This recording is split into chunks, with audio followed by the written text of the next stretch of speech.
share her experiences from the field.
Stage fright, so I may not make eye contact with the crowd because I've written down everything I want to talk, so that I don't struggle finding words. As you all know, my session is stories from the field. The first story is about how I got to the field. I was born in a Christian family, as I was introduced, and was taught Christian values from a very young age. I believe that Christ died for my sins and I loved him. My mom's younger sister was a missionary who worked in UP, and she used to share the plight of medical facilities in North India. So when I was in my 9th standard, I committed that I'll become a medical doctor and will serve the people in North India. So when I was doing my 12th standard, this is in 2004-2005, we had a separate entrance in Tamil Nadu for the Tamil Nadu medical seats. So when I had finished my 12th exams, my mom passed away, so I couldn't prepare for my entrance and I missed the seat by 8 marks. So as my mom used to say that sometimes it's not doctors, it's nurses who are needed in the mission field, so I decided I'd do nursing. So I ended up in Madurai Medical College for my BSc nursing. That was the first time for me in a hostel, and I was there for after 3 months of my mother passing away. So slowly what happened, my quiet time with God became non-existent. I stopped reading the Bible. And even when God tried to stir me about my commitment to Him, I kind of tried to justify it saying that I'll earn money and support missions in the North. So I had planned it out like this. I wanted to do MSc nursing in psychiatry and then super specialize in forensic nursing and settle in UK. So for securing a PG seat in Government Medical College, that time we needed 1 year's experience. So I ended up in PSG Hospital, Coimbatore. And I was irritated by the way the doctors treated the nurses. So actually when I was doing my second year of nursing itself, they had cancelled the entrance and you can apply for your MBBS seat with your 12th marks. But that time I was happy with nursing, so I thought I'll just finish my 4 years of nursing, and as I told, I had my super specialty and everything in my mind. But because of my ego, I applied with my 12th marks for MBBS seat again and got into Tirunelveli Medical College. I thought all these were my plans. So in TVMC, as some of you may know, the seniors, even before the students join, they'll have the list of the students who are going to come and they'll start praying about them. So the seniors from the prayer cell will come around 6:30 to your rooms, and my name is Johncy. Obviously it sounds Christian, so do you want to come and join the prayer cell? So you cannot say no to a senior. So I'll go hesitantly sit there and I'll feel out of place. What am I doing here? These are holy people and all that. So sometimes I even have done this. I'll go to the laundry place or to the mess when it is around 6:30, 6:45ish, so that I won't see these seniors. But God's word is a double-edged sword, so it didn't leave me. So I recommitted again. In my 3rd year, I said, God reminded me that it is not my money or my earnings He wanted, but He just needed me to submit to Him again, which I did in my 3rd year of my MBBS. So I committed everything to Him and I said, I will go anywhere you want me to, and I ended up in Asha Kiran Hospital against my dad's wishes. As a junior medical officer, God enabled me to serve the people, and also as a part of His sovereign plan, I contracted disseminated tuberculosis. and I was started on ATT, but developed drug-induced hepatitis, and I ended up in CMC as a patient first. And I was started on IV second-line drugs. During this time, I was with my dad. I didn't know why God allowed these things in my life. But that is the time when I reconnected with my dad. And he understood that I was in peace, I was very happy. And actually, when I was still on my continuation phase, he sent me back to Asha Kiran. So, I came back to Asha Kiran, but I was not able to work to my full capacity as before. And that is when God kind of opened my eyes to the need for a surgeon in Asha Kiran. So I kind of made a deal with God. I'll write NEET PG once. If you give me a seat, I'll do that and come. Otherwise, I'll come back as an MBBS. So of the 10 seats in general surgery in CMC Vellore, 8 are sponsored seats. Only 2 are open seats. I'm not that studious person, but of that 2, God kept 1 seat for me, and He enabled me to finish that MS General Surgery in CMC Vellore. And now I'm back in Asha Kiran working for 1.5 years now. So one thing I want to add here is that I am still growing in God. Though I am standing here, I lack in many areas, and God is strengthening me to become a better Christian every day. I am happy for the person I am now compared to before, but I also know that I have a long way to go. But I am confident because my strength is not in myself but in the God who enables me. So already in the introduction they told about Asha Kiran Hospital. I'll briefly add a few points about Asha Kiran Hospital. We are located in Lamtapur, which is in Koraput district. We serve the undivided Koraput, which includes 3 districts, Malkagiri, Koraput and Raigada. The main population we cater to are tribal people, mainly Desia, Gondo, Kuvi, Kond and Gadaba people. And we have a 29-bedded, we have a very small hospital, we have 29-bedded. We have a surgical ward, medical ward, pediatric, maternity ward, and operation theatre with 3 operating rooms. We didn't have an anesthetist for a long time. By God's grace, we have an anesthetist in campus now. So that's the brief intro to our hospital. Now we'll start the stories from the field. So, jumping on to the first story.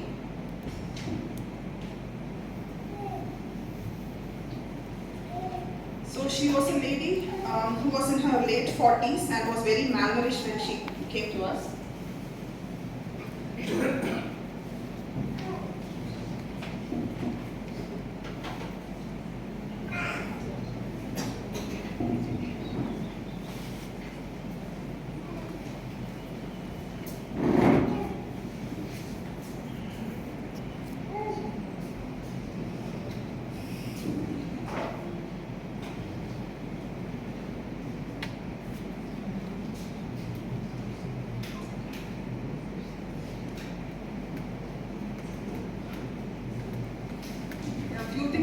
Tell from my experiences.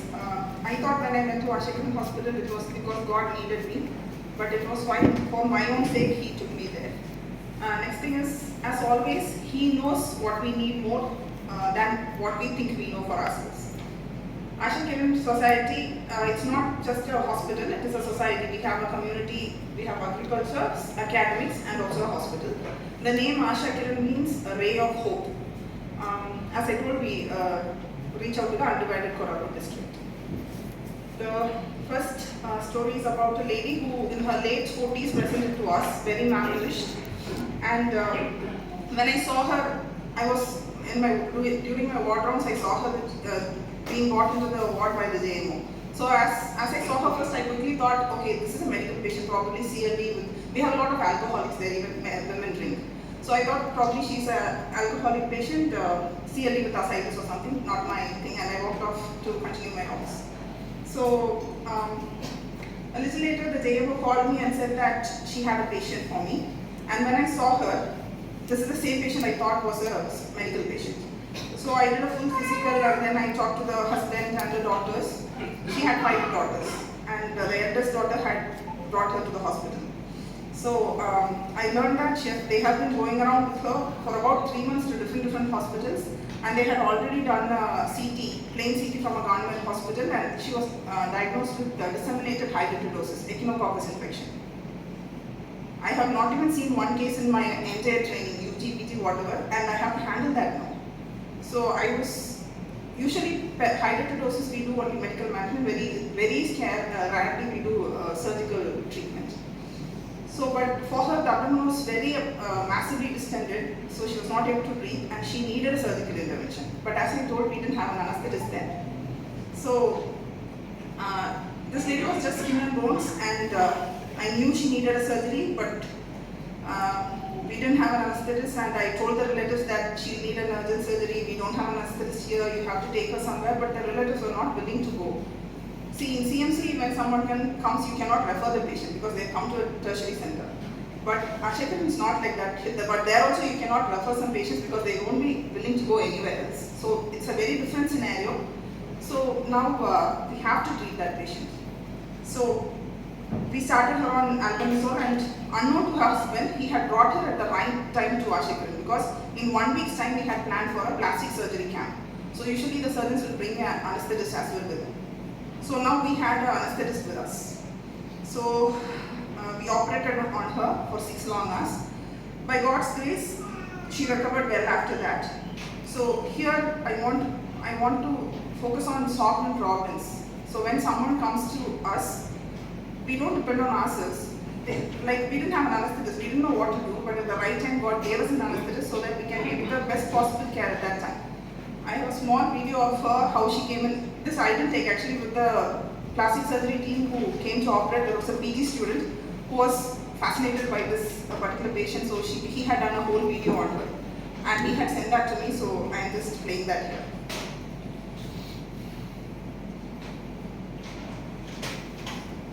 This is her, the diaphragm is completely pushed up. This is a CT, the whole, everything is cyst.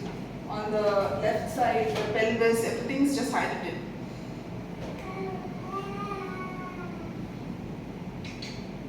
These are all in the peritoneum, the hydrated cysts.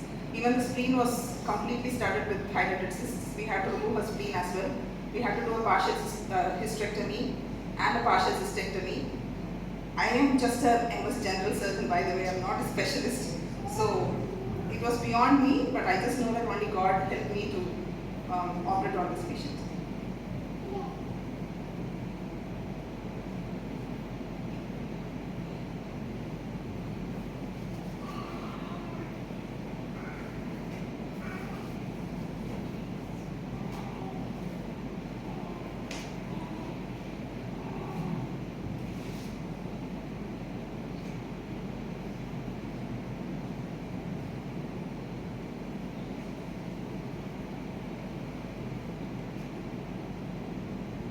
Since she was already on albendazole, the cysts were all sterile. She didn't have any reaction.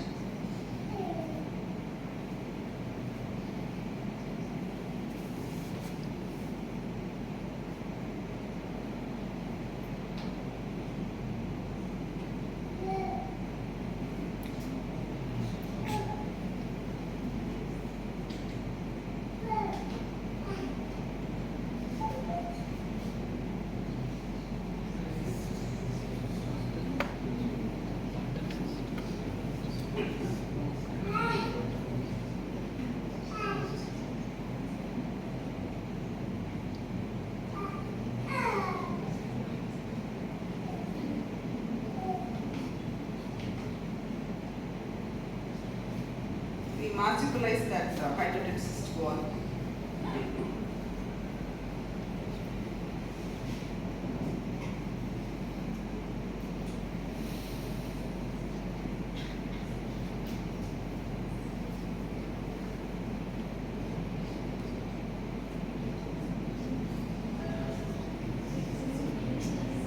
That's the size of the spleen with the hydrated cyst in it.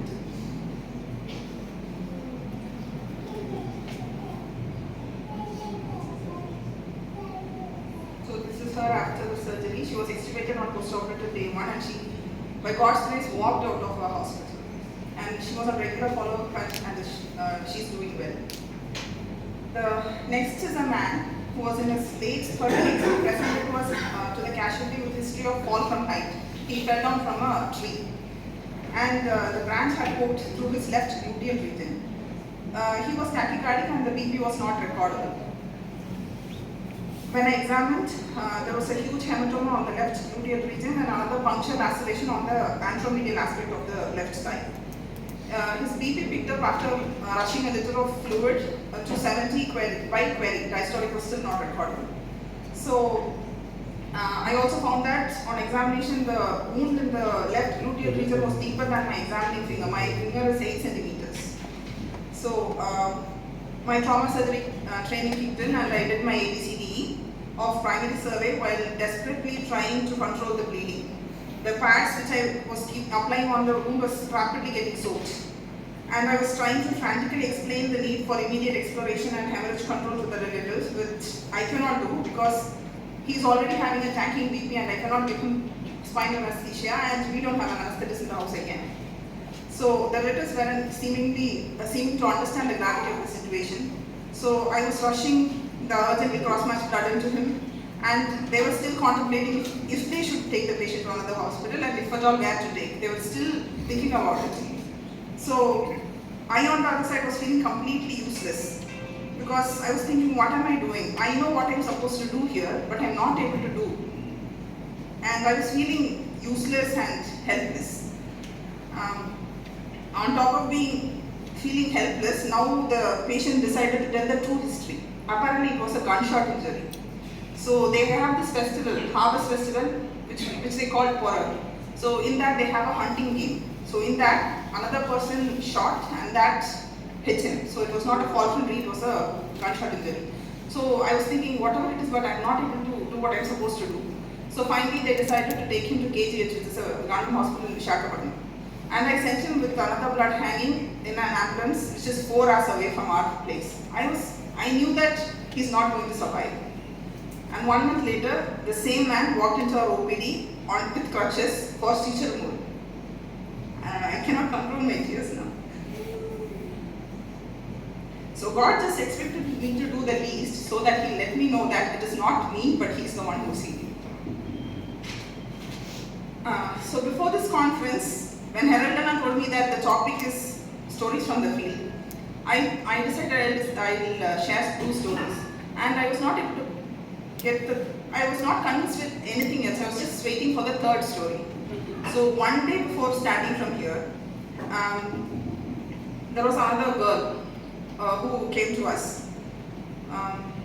She was already she's a 19-year-old girl. She was diagnosed with disseminated malignancy, which was from a node, so we didn't know where the primary is. But when she came to us, she was in intestinal obstruction, a lot of pain. She was very sick, and after explaining to her father the very grave prognosis, we took her in because they wanted to take the chance, even if it is very meager, they wanted to take the chance. So, intra-op, I found that her whole transverse colon was distended, it was gangrenous with multiple colonic perforations. Unlike gastric perforation or a small bowel perforation, colonic perforations are not easy to manage and the outcome is not good. So, and it's not very easy to mobilize a colon which is studded with malignancy and which is already so humongously distended. So, in contrast to my training period where you have surgeons assisting you, I have a new to theatre nurse and 1 JM assisting me. And I was trying to mobilize the colon, there was no plane. So I called up my consultant, another consultant who's a family physician who actually taught me LSCS during my JMO days. So he came and I wanted a moral support basically. So we brainstormed for a few minutes and I finally decided I'll just bring out a stoma. Transect and bring out a stoma. But to transect also I have to mobilize the colon from the duodenum without causing any more damage to the patient. But I didn't have proper, I didn't have proper help. And then suddenly there was a plane. I don't know from where, but not the usual way we find the plane. It was very, very unusual. Not the way you are trained to do, not the way you are taught to do. It was very unusual, but I found the plane. And I finished the surgery. Next day, Sunday, I finished the surgery. Yeah, it was a 4 hours surgery. The next day morning, after the church, at least 3 people came to me. And they asked how the surgery went, and they were praying during the surgery they were praying because I just texted that I'm going to start the surgery and I had gone for the surgery. And I knew where the plane appeared from. It was God's providence. So he assisted me during that surgery. But sad to say, she passed away day before yesterday. If it was my old self, I feel I'm completely unworthy. I doubt myself. I feel completely, I have a very low self-esteem, so to say. But now I'm not like that, because I know that God is sovereign, He is in control, so nothing is beyond Him. That is what gives me peace, not what I do. So I want to highlight a few things, the learnings from these stories and other experiences from Asha Kiran Hospital. As it is written in 1 Timothy chapter 1, 12 and 13, God chooses people not because of our abilities. It is not because of my qualification, my skills, my training, the institution I am from. It is not because of that He is choosing us. He is choosing us in spite of the sinners, the blasphemers, the persecutors, the vilest and the vilest creatures. He is choosing us. So it is not because of, but it is in spite of us He is choosing us. Then the second one is work hard. As in 2 Thessalonians chapter 3, 7 to 10, Paul was able to say that we were preaching the gospel, but we also worked hard to take care of ourselves. So, biblical way of life includes regular time set aside for rest. It is true. But it is totally untrue that the purpose of work is to find time for leisure. That is not so. Satisfaction and rest. Either the rest and satisfaction be in a daily basis or long-term basis. It is from God. You cannot create it on your own. It is also written in Psalms 127 verses 1 and 2. And when it comes to my needs or comfort versus others' needs and comfort, this is a small incident this is a small happening which is written in Mark 6 verses 30 to 34. It is written that Jesus saw that the disciples didn't even have time to eat. So actually He calls them to take rest. So we'll go to a quiet place. So they travel and reach the lake shore, and there are people waiting for them. God didn't walk off saying that, oh, I have worked hard, I need to rest. He had compassion for them. He sat there and He started teaching them. And by the end of it, the disciples ended up serving 5,000 people. So when it comes to my needs and comfort, you always put others first. That not just it. One more thing is, wherever you are is your mission field. So this should be our principle wherever we are. Then another thing is Haggai chapter 1 verse 2. This is about how God is very upset when the people, after coming back from their exile to Jerusalem, decide on building their own houses before building up the church. So when asked, the people say the time to build up the church has not come yet. So time to engage in God's work is always now. Everything else can wait. We do not wait for a sign to do our own things, isn't it? We don't wait for a sign from above when I want to do the thing I want to do. But why do I wait for a sign to come from up when it is God's work? It's not that hypocrisy. So God's work must come first, even if it means that I have to keep my needs and comforts away. So this is all about doing. So morning Sandy Tandon said no. If you know God, this is what you do. So before doing, we should know God.